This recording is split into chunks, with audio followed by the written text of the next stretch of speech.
Counter-terrorist. Vamos lá. Bom, é, então olha só, pessoal. Esse monstrão é a mesma coisa que esse monstrinho. Quem me garante isso? Uma relação de equivalência. Por que eu posso fazer essa relação? Porque eu sei as operações válidas. Então, eu vou ter que definir as operações válidas, que são aquelas da tabela verdade, né? E trabalhar a inferência. Além disso, tem coisas que eu sei que valem também, certo? Eu poderia falar, ó, não preciso fazer 2 mais 4, posso trabalhar 2 vezes 5 mais 4 vezes 5 dividido por 12. É a mesma coisa. Mas fala, nossa, como isso? Porque eu tenho uma relação de uma regra na aritmética que me diz que eu posso distribuir a soma, certo? Com a multiplicação. Então, o que eu vou fazer é construir essas regras para poder trabalhar deduções lógicas, assim como eu sei deduzir na aritmética e também eu sei deduzir na álgebra, certo? Então, para isso, eu preciso definir o que é equivalência lógica, certo? Então, eu vou dizer que duas sentenças são logicamente equivalentes se elas possuem os mesmos valores de verdade para todas as combinações possíveis das proposições que a compõem. Ou seja, se elas tiverem a mesma tabela verdade. Lembra que a gente tem que organizar no padrão ali as linhas, né? Para não virar confusão. Porque tem que ser para os mesmos valores verdade, né? Todas as combinações. Ah, vamos ver um exemplo. A proposição, se um quadrilátero tem um par de lados paralelos, então ele tem um par de ângulos suplementares. Certo? Ora, é difícil analisar isso, né? Eu não estou interessado em quadrilátero e ângulo, na verdade. Estou interessado em proposições. Então, o que eu quero? Onde tem um conectivo aqui? Aqui. É, o então. O então é isso aqui, né? Certo? É uma seta. E aí, perdão, sim, né? Não é se então. É um então mesmo. P sendo um quadrilátero de um par, tem um par de lados, não é o si somente si, né? Um quadrilátero tem um par de lados paralelos. Deixa eu só desligar aqui meus alarmes.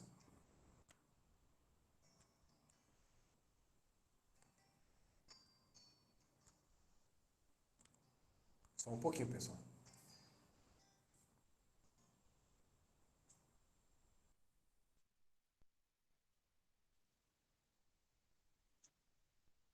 Então, voltou aqui, estava me ligando. Então, não é o si somente si, né? É o si então. Tá? E aí, as proporções são são quais? Um quadrilátero tem um par de lados paralelos, ele tem um par de ângulos suplementares, certo? Então, eu tenho P, um quadrilátero tem um par de lados paralelos, e que um quadrilátero tem um par de ângulos suplementares. São as representações que eu fiz. Podia ser R e S, poderia. Né? Normalmente a gente começa por P e Q e vai adicionando na sequência do alfabeto. Então, essa expressão todinha aqui, ela na lógica pode ser representada dessa maneira. P implica Q. E eu conheço a tabela verdade P implica Q. Certo? Ok? Aí vem a pergunta. P implica Q é equivalente a não P implica não Q? Certo? É uma pergunta, né? Aí o que eu vou fazer? Eu vou ter que montar a tabela verdade. Certo? Como que eu faço? Monto a tabela verdade, primeiro, defino que as proposições, só tem duas proposições, tanto aqui quanto aqui. É que aqui aparece a negação delas. Então, eu monto as proposições e faço as negações para montar essa outra proposição aqui, senão eu me confundo. Certo?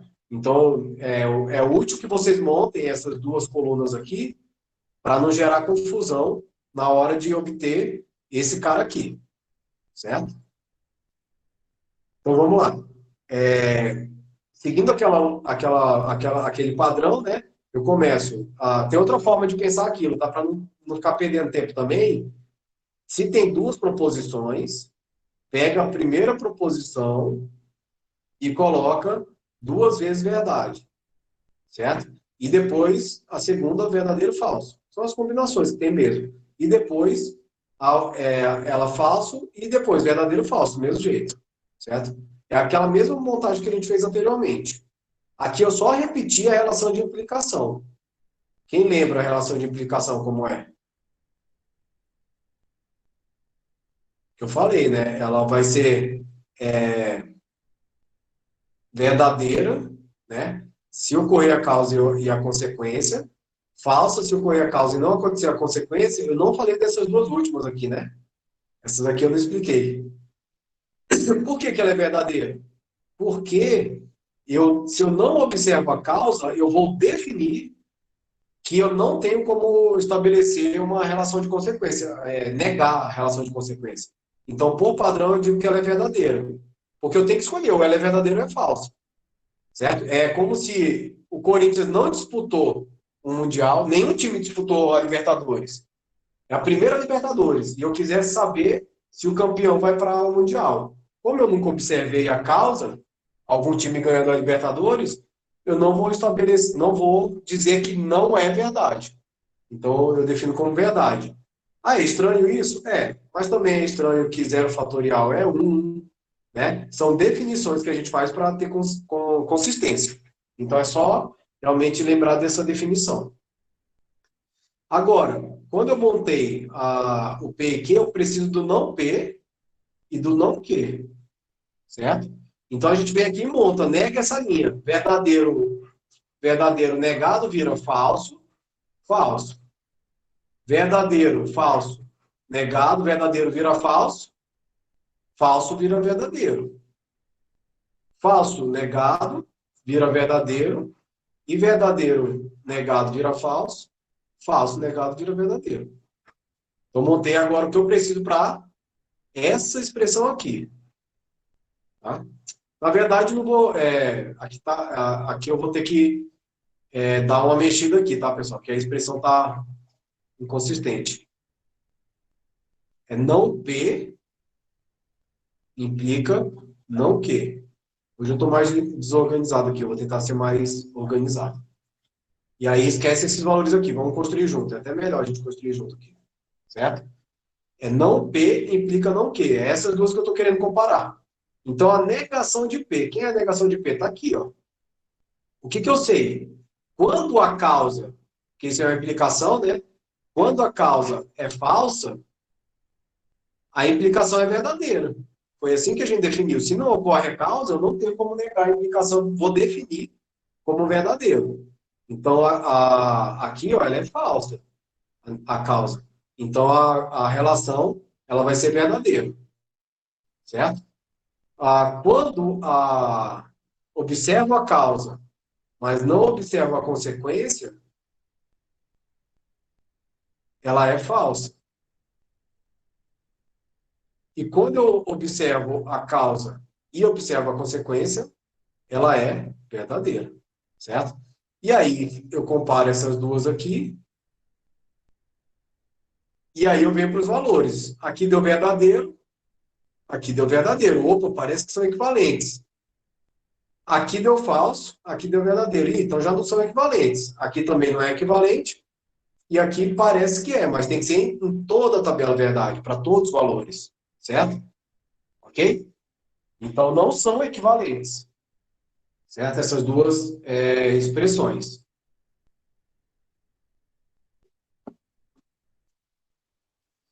Bom, quando a gente tem essas. Aí a gente vai dando nomes, né, para as expressões.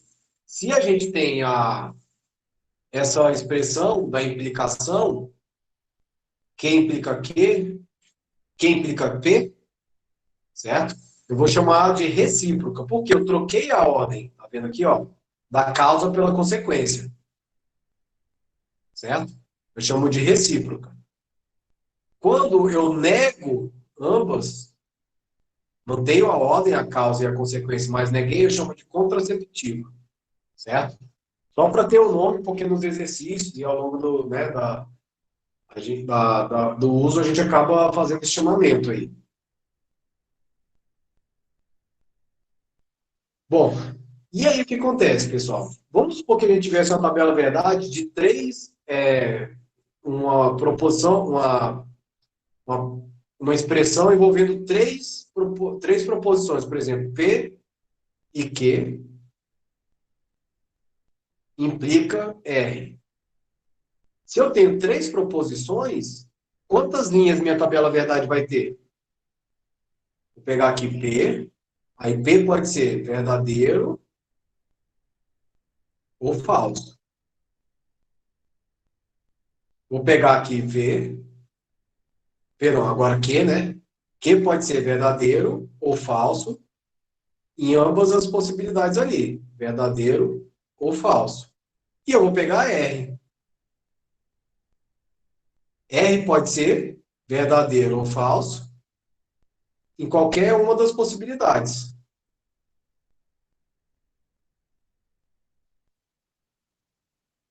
Então, agora, quantos caminhos eu tenho aqui? Quantas combinações? Uma, duas, três, quatro e mais quatro aqui embaixo. Oito. Então, quando eram duas proposições, quando é uma proposição, eu tenho quantas possibilidades na tabela? Duas. O exemplo da negação, né? Quando eu tenho duas proposições, eu tenho quantas possibilidades? Quatro. Quando eu tenho três, eu tenho oito possibilidades. E vocês vão ver, se conseguir fazer o mesmo raciocínio, que isso aqui vai aumentando dessa forma. 5 vira 32, ou seja, tudo isso aqui é potência de 2. 2 elevado a zero, perdão, 2 elevado a um, 2 elevado a 2, 2 ao cubo, 2 à quarta, 2 à quinta. Por quê? Cada vez que eu insiro uma proposição, eu insiro um desdobramento para cada caminho. Se eu tinha quatro caminhos, vai desdobrar em dois cada um, vai virar 8. 2 vezes 4, 8. E por aí vai. Então, 32 linhas, 16 linhas, já começa a ficar muito ruim de trabalhar, certo?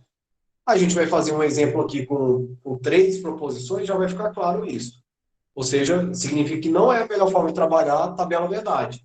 Assim como a gente não fica usando a tabuada, praticamente, né? A gente trabalha o desenvolvimento de uma álgebra, né? Vamos fazer um exemplo aqui, tá? Se Alcides está atrasado, então Belmiro está atrasado. Ei, se Alcides e Belmiro estão ambos atrasados, então a aula é chata, certo? Veja lá. Isso aqui pode ser escrito em termos de uma proposição. Aí vem alguém e fala assim, vamos supor que a aula não seja chata, certo? Ou seja, o que a gente pode concluir a respeito de Alcides? Então veja que eu já estou indo mais no caminho de quê? De, dado uma proposição, querer analisar o que acontece com parte dela quando a outra parte assume um valor, certo? Então é isso que agora vai indo para o uso. Para fazer isso, claro que eu não vou trabalhar com essa expressão aqui. Eu vou transformar isso aqui em proposições. P, Q, R, etc. Certo? Então, vamos identificar os conectivos. Se, então, conectivo E, certo? Conectivo se, então. Ok? Então, o que eu tenho entre os conectivos? Eu tenho uma expressão falando de Alcides, que Alcides está atrasado. Tem uma expressão falando de Belmiro, que Belmiro está atrasado. E depois eu falo, se Alcides e Belmiro estão ambos atrasados. Tem um outro conectivo aqui que eu não coloquei. Certo? E uma outra proposição que a aula é chata. Por que esses caras aqui não são outras proposições? Porque, basicamente, esse é o E dessas duas primeiras aqui. Então, eu vou chamar isso de P, isso aqui de Q e isso aqui de R. Tenho três proposições aqui. O resto é conectivo. Certo? Então, quais são as proposições? A primeira, Alcides está atrasado. A segunda, Belmiro está atrasado. E a terceira, a aula é chata. Certo? Ah, então, vamos lá. Traduzindo para o que a gente aprendeu, né, na verdade, para o que a gente definiu, em conectivos e proposições, a gente teria P implica Q. O que é isso aqui? P implica Q. Se Alcides está atrasado, então Belmiro está atrasado. Tá vendo? E se Alcides está atrasado e Belmiro está atrasado, ou seja, se estão ambos atrasados, né? Então a aula é chata. É a mesma coisa que está escrito lá em cima. E aí, o que ele está pedindo para a gente supor? Supor que a aula não é chata. Então, eu quero o quê? Se R, a aula é chata, eu quero assumir que R, a aula não é chata. Ou seja, a negação de R é verdade. Certo? Ou que R é falso. É a mesma coisa, tá? É a mesma coisa. E aí, com base nessa situação, que é a mesma coisa, como eu falei, o que eu posso inferir sobre Alcides? E aí, o que eu posso inferir sobre P? Para fazer isso, eu vou ter que montar a tabela verdade, ver todas as possibilidades para essa expressão aqui,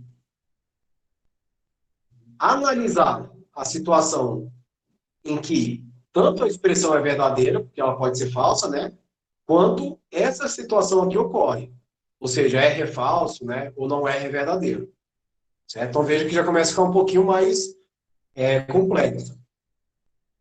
Bom, vou construir essa tabela verdade com vocês aqui. Como a gente está usando a lógica de fazer uma aula de 50 minutos ou uma hora, porque eu não quero que vocês fiquem exaustos, não adianta, né, ficar fazendo aula de 3 horas e 40.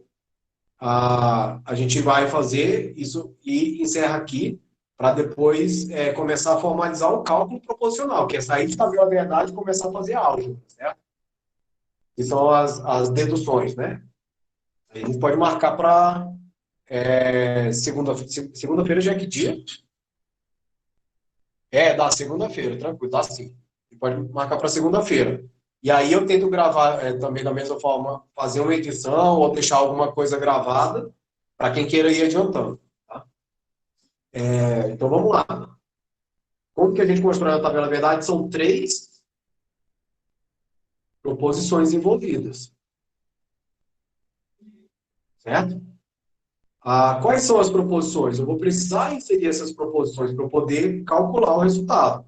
Eu vou separar nessa aqui, vou separar nessa aqui, que é outra proposição, é P, P com Q mais é ou, né? E depois nessa daqui. Certo? Olha lá. Então, eu vou montar P implica Q, P ou Q, P e Q, e P e Q implica R. Para depois analisar essa daqui, tá? Guardem aqui, ó. Essa daqui, vou colocar um asterisco, fazendo um E com a implicação. Ou seja, com essa daqui. Então, eu ainda vou fazer um E desses 2 caras aqui, tá? Desse com esse. Que é o que eu vou chamar de S, que é a sentença, tá? Que é essa sentença total aqui. Vamos lá? Todo mundo pronto? Eu já mostrei naquela tela anterior como construir essas opções ali, ó. Verdadeiro, verdadeiro, verdadeiro. Verdadeiro, verdadeiro, falso. Verdadeiro, falso, verdadeiro. Verdadeiro, falso, falso. Que são essas 8 possibilidades. Depois vocês pegam aquele desenho e tentam montar aqui, certo? De novo, uma forma simples agora, para não olhar o desenho, é falar assim: bom, se eu tenho 3 proposições, então eu tenho 2 elevado ao cubo, 8 linhas. E aí eu posso montar um algoritmozinho. Metade das linhas eu vou escrever verdadeiro, a outra metade eu vou escrever falso, para a primeira. Do que eu separei para verdadeiro, metade do que é verdadeiro eu escrevo verdadeiro, metade falso. Do que eu separei agora de novo, metade verdadeiro, metade verdadeiro, metade falso. Metade verdadeiro, metade falso. Certo? É uma forma rápida de montar. E aí vamos para a implicação. É a implicação dessa linha aqui com essa linha aqui. Então, o que eu tenho que observar? Lembra que a implicação ela é verdadeira, né? Quando ambos são verdadeiros, ou seja, nessas duas primeiras linhas, está vendo aqui, ó, ambos são verdadeiros. Ocorre a causa e a consequência. Então, aqui é verdade, na primeira, e aqui também. Aqui ocorreu a causa, mas não ocorreu a consequência. Então, é falso. Já nessas quatro linhas, eu nem preciso me preocupar, porque quando a causa é falsa, eu defini que tudo é verdadeiro, que a implicação é verdadeira. Então, já montei essa quarta coluna, certo? Então, eu já tenho, ó, esse pedaço aqui que eu preciso. O outro pedaço que a gente vai ter, ele precisa de uma prévia, que é montar o P e Q. O E é muito fácil, né? Então, é pegar essas duas colunas aqui e fazer o E delas. Ou seja, o E ele é verdadeiro só quando ambas são verdadeiras. Então, é só nessas duas primeiras linhas aqui, ó. Todo o resto é falso. Certo? Ficou claro? E agora eu tenho que pegar esse cara aqui e fazer a implicação com esse. Vamos tomar cuidado, porque o R está na esquerda. E a gente tende a pensar que está na esquerda é a causa, mas não é. A causa é isso aqui. Então, vou usar a mesma lógica. Aí tem uma forma muito rápida de fazer aqui, né? Quando a causa é falsa, eu sei que a implicação é verdadeira. Então, tudo isso aqui já é verdadeiro, de uma lapada só. Né? E eu sei que quando ocorre a causa, mas não ocorre a consequência, é falso a relação de implicação. Então, aqui é falso. E eu sei que se ocorre a causa, verdadeiro, e eu vejo que é verdadeiro, a consequência é verdadeira, então a relação de implicação é verdadeira. Montei a outra coluna que eu preciso. Agora o que eu tenho que fazer? O E dessa coluna aqui, certo? Vou colocar aqui embaixo. Com essa daqui. Comparar os valores através de um E. Mas eu sei que o E ele só é verdadeiro quando ambas são verdadeiras. Aqui é verdadeiro. Portanto, é verdadeiro. Aqui é verdadeiro, aqui é falso. Então, não é verdadeiro. Aqui é falso, então já não é verdadeiro. Aqui é falso, então já não é verdadeiro. Aqui todas são verdadeiras. Verdadeiro, verdadeiro, verdadeiro, verdadeiro, verdadeiro, verdadeiro, verdadeiro, verdadeiro, e a última também. Bom, então construir a tabela. Eu tenho os valores verdade da minha expressão, certo? E tenho os valores verdade do R. Eu quero ainda analisar uma condição aí em cima, para depois analisar o que acontece com o P. Então, como eu risquei e estraguei tudo aqui, né, eu vou descartar as alterações, vai ficar aí no vídeo, né, para a gente poder olhar isso aqui com um grau de clareza. Construir a tabela, daquele jeito que eu falei para vocês até agora. Então, ficou isso aqui a tabela. O que eu quero, pessoal? Eu não quero trabalhar na situação, como eu falei, em que a expressão que eu tô usando, ela é falsa. Porque se ela é falsa, ela não vale.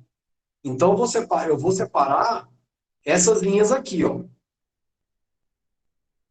Linha 1, linha 5, linha 6, linha 7 e linha 8, que são as únicas linhas em que a expressão que eu estou trabalhando, essa expressão aqui, ela é verdadeira. Ou seja, é a única linha que eu sei que essa afirmação da língua portuguesa, ela vale. Porque se ela não vale, eu não tenho o que afirmar sobre isso, né?